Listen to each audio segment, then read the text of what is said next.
যাদব চোখ কি পকেটে থাকে আপনার? বাইকে চড়ে নিজেকে আলাউদ্দিন খিলজি মনে হয়? মানুষের লাইফের দাম নাই? না আসলে ওই রিকশাটা চাপিয়ে দিল আর সামনের রিকশাটা তো হুট করে থেমে হ্যাঁ গেল। তো রিকশাওয়ালার কি দুইটা মাথা যে পেছনের দিকে তাকিয়ে আপনাকে বলবে স্যার আমি রিকশা থামালাম? ছাগলের মতন কথা বলেন কেন? আপনি কি ভাত খান নাকি ঘাস খান? আমি কি খাই না খাই এটা দিয়ে আপনার কি? আপনি আমাকে ছাগল বললেন কেন? তো ছাগল বলবো না তো কি করবো? আমার উচিত আপনার কানের নিচে কষায় দুটো থাপ্পড় মারা। 10 বার কান ধরে উঠবোস করেন এখন সব গাধা গর্দবের সাথে কথা বলে একটা সময় নষ্ট। মামা চলেন।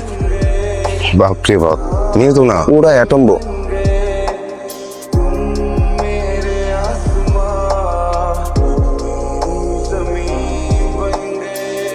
বাপ মাও কিছু শিখায় নাই আর এদেরকে কেউ কিছু কোনোদিন শিখাইতেও পারবে না। কার সাথে এত বকর বকর করছি?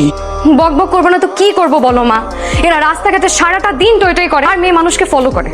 তো রাগটা যে কবে কমবে আল্লাহ জানে। আমার তো মনে হয় কোন দিনকার মাথা ফাটাই দিয়ে চলে আসবে। রাগ করবো না তো কি করবো বলো মা?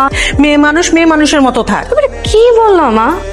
তুই খুব ভালো করে জানিস তোর আর আমার কেউ নেই। তোর কিছু হয়ে গেলে আমি বাঁচবো কি নিয়ে? কি আসলো আবার এসব? ওরে বাবা, সূর্য আজকে কোন দিকে উঠলো? আমাদের ইফতি বাবু এত সকাল সকাল বাসায়? দেখতেছো তুমি, দাঁড়াও, একটা গল্প আছে। আসমান থেকে তো পরি নামছে, পরি না সাক্ষাৎ দজ্জাল। ও ওইটা তাহলে পেতনি। আমার বাইকটা একটা রিকশার পেছনে হালকা ধাক্কা লাগলো, সাথে সাথে উনি নেমে আসছে। দেখতে তো মার্শাল্লাহ পরীর মতো। যখন মুখটা খুললো মিসাইল বেরোচ্ছে, মিসাইল, তাও স্টপ বাটন নাই। হাই শোনা, তোমার ভাতিজা জীবন নিয়ে ফিরে আসছে, 2 রাকাত নফল নামাজ পড়ো যাও। তুই শুধু ঠিকানাটাতে, ঠিকানা জানিস? ও তাহলে তার কিচ্ছু লাগবে না। জানিস মা, জীবনে সবকিছু ইচ্ছে মতো হয় না, তারপরও আমাদের নিজের শক্তিতে বেঁচে থাকতে হয়। মা তুমি কি কখনো ক্লান্ত হও না? হই, কিন্তু ক্লান্তি দেখানোর মতো বিলাসিতা আমার নাই, কারণ আমি জানি যখন আমি থেমে যাব তখন তোর সব স্বপ্ন থেমে যাবে। কিন্তু মানুষ তো বলে বাবা ছাড়া নাকি একটা পরিবার অসম্পূর্ণ। মানুষ তো অনেক কথাই বলে, একটা পরিবার হয় দায়িত্ব, ভালোবাসা আর ত্যাগ দিয়ে।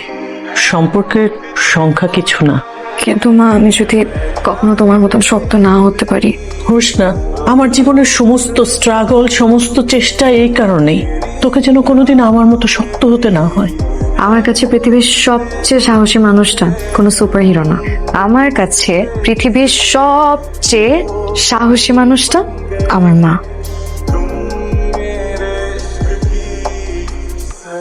হাকিম কাকা, আমি ইফতি। কোন ইফতি? কাকা গতকাল না আমাদের কথা হলো? কি চাও? চাইতে আসি নাই, দিতে আসছে। এই আমি বিড়ি খাই না। এটা তো বিড়ি না, সিগারেট। কি কথা? তামাক তামাক খেলে ক্যান্সার হয় জানো না? এগুলো কেন খাও? আমি খাই না তো, আপনার জন্য নিয়ে আসলাম। নিজে বাইসা আমারে মারার ভাও করতেছো না? আমি কোনো নেশা করি না, নেশা হারাম। খবরদার এই বাড়ির আশেপাশে তাফালিং করবা না, পুরা ছাই হয়ে যাবা। যাও, যাইতে খুশি না তোমারে?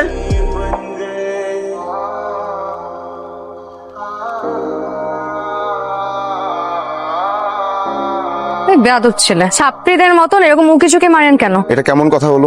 আমি না হয় উকি ঝুঁকি মারলাম, তাই বলে আমি ছাপড়ি, আমি বেয়াদব? রাখেন আপনার শাস্ত্রীওয়ালা, আপনার ইন্টেনশন তো ভালো না। আমার ইন্টেনশন একটাই, শান্তিপূর্ণ সহাবস্থান। এই কথাটাই তো আপনাদের মতন ভ্যাগাবন্ডের সাথে যায় না। আপনারা, বিশেষ করে আপনি, এই মুহূর্তে আমার জন্য একজন ট্রাভেল মেকার। এখন ভাগেন আমার বাসার সামনে থেকে। জি বলছি ফারদার আমার বাসার সামনে আপনাকে যেন না দেখি।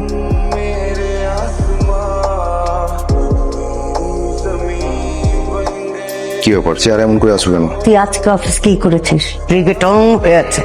অফিসের কাজ কি একদিনই সব সেরে ফেলতে হবে? মানুষের হাওয়া বাতাস খাওয়ার দরকার আছে নাকি নাই? বুবু কে আসলো রে? আমি নাই। কি কেউ আসে নাই? কলিং বেলের আওয়াজ পেলাম যে। দারোয়ান দারোয়ান। দারোয়ান না? বুবু হ্যাঁ তুই আর ইফতি মিলে যে নাটক করছিস আমি তো ঠিকই বুঝতে পারছি। হ্যাঁ বুঝবি তো, তুই তো অনেক ব্রিলিয়ান্ট। বুবু হাসিস না তো, আমার কিন্তু মেজাজ খারাপ হয়ে যায়। আচ্ছা শান্ত এসব নাটক বাদ দিয়ে বুবু, ঠিক আছে? আচ্ছা ঠিক আছে ঠিক আছে।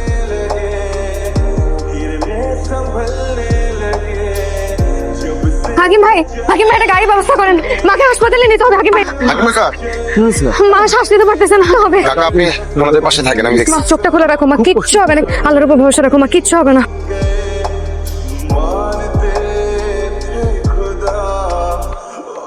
চিন্তা করবেন না, আল্লাহ অনেক ভালো মানুষ, আপনি অনেক ভালো মানুষ। আল্লাহ পাক ভালো মানুষের সাথে থাকেন।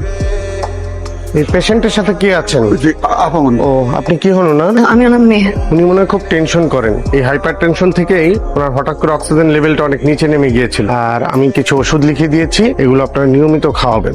উনি এখন ভালো আছেন, আপনারা চাইলে এক এক করে একটু ওনার সঙ্গে দেখা করবেন, ঠিক আছে? এখন শরীরটা কেমন লাগছে মা? ডাক্তার বলছেন সব কিছু ঠিকঠাক আছে। মা, উনি হচ্ছেন আমার বান্ধবী আছে না ইরা, ওর ভাই। আসসালামু আলাইকুম। তুমি শুধু শুধু এত টেনশন করো, এত টেনশন করো দেখে শরীরটা খারাপ করছে, বুঝছো? কাকা একটু ওনাদের সাথে বসেন, আমি মেডিসিন গুলো নিয়ে আসি। আমার বাইশটা খুব ভালো পোলা, আত্মাটা পরিষ্কার, আমি বুঝে গেছি। দেখি বসো, এখানে বসো। আচ্ছা, আন্টির প্রবলেমটা কতদিন হলো? যেদিন থেকে আমার মাকে তার প্রেমিক রেখে চলে গিয়েছে সেদিন থেকে। জি মানে বুঝলাম না। আমি যার মেয়ে, সে আমার মার প্রেমিক ছিল। আমি যখন মায়ের গর্ভে 4 মাস, তখন আমার মাকে ফেলে চলে গিয়েছে, আর কোনোদিন ফিরে আসে নাই। তখন থেকে এই এত বছর পর্যন্ত আমি আর আমার মা এখানে। আচ্ছা, কখনো ভেঙে পড়বেন না। আজ পর্যন্ত আপনাদের মতো স্ট্রং মেন্টালিটির মানুষ আমি খুব কম দেখেছি। আলো ভরসা, সব ঠিক হয়ে যাবে। ফোন নাম্বারটা রাখতে পারেন, ইনকেস যদি দরকার হয় আমাকে কল করবেন।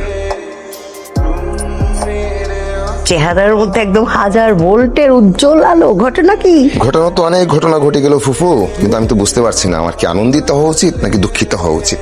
কিন্তু এটা বুঝতে পারছি আমার উপর আল্লাহর খাস রহমত নাজিল হচ্ছে। বাসায় আরেক রহমত নাজিল হচ্ছে। তুই অফিসে কি করেছিস? আমি তো অফিসে যাইনি, কিছু করবো কিভাবে? যাও, রহমত নাজিল হয়েছে, যাও। ইফতি, এদিকে আয়।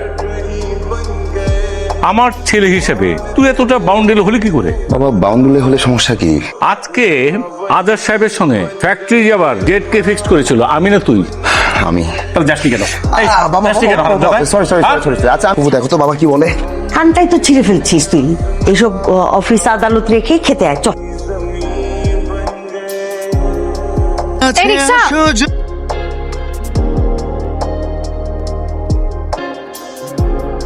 মন কি বেশি খারাপ? না, মন খারাপ না। তোমার ভাইয়ের ছেলের বুকে দেখবা? বিয়ে করে ফেলেছিস? আজ না হয় কাল তো করবই।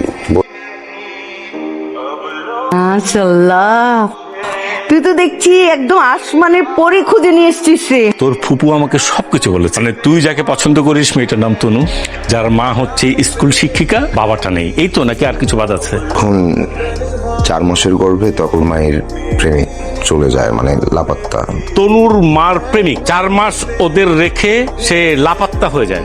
গাধার মতো কথা বলিস না তো। এই রামজাদা, ওর বাপেরই তো ঠিক নেই, ওর মা কি বলবো একটা। বাবা তুমি এইভাবে কথা বলতে পারো? ওর মা সিঙ্গেল মাদার হিসেবে সারাটা জীবন স্ট্রাগল করে গেছে। ফালতু কথা বাদ দাও, একটা স্পষ্ট করে কথা বলি। ওকে আমি ভালোবাসি, ওকে আমি বিয়ে করবো, তাই রেসপেক্ট দিয়ে কথা বলবো। দাপরে দাঁত ফেলে দেবো হারামজাদা। আমি বললাম তো, সে আমার জীবনে খুবই ইম্পর্টেন্ট একজন। সো রেসপেক্ট দিয়ে কথা বলো। আমি তোর জীবনে ইম্পর্টেন্ট না? সিলি প্রশ্ন করে উনি, তুমি তোমার জায়গায়, সে তার জায়গায়। বাড়াই দিকে পাশে যাবা। আমি বাড়িয়ে যাবো, হ্যাঁ বের হয়ে যাবো। যেখানে আমার ভালোবাসার সম্মান নাই, আমার ইচ্ছার কোনো মূল্য নাই, আমি সেখানে থাকবো না। বাবা না, ও ছাড়ো ইফতি, ছাড়ো, ইফতি, যা। আমি ডাকবো না বললাম। চুপুর কথা শোন।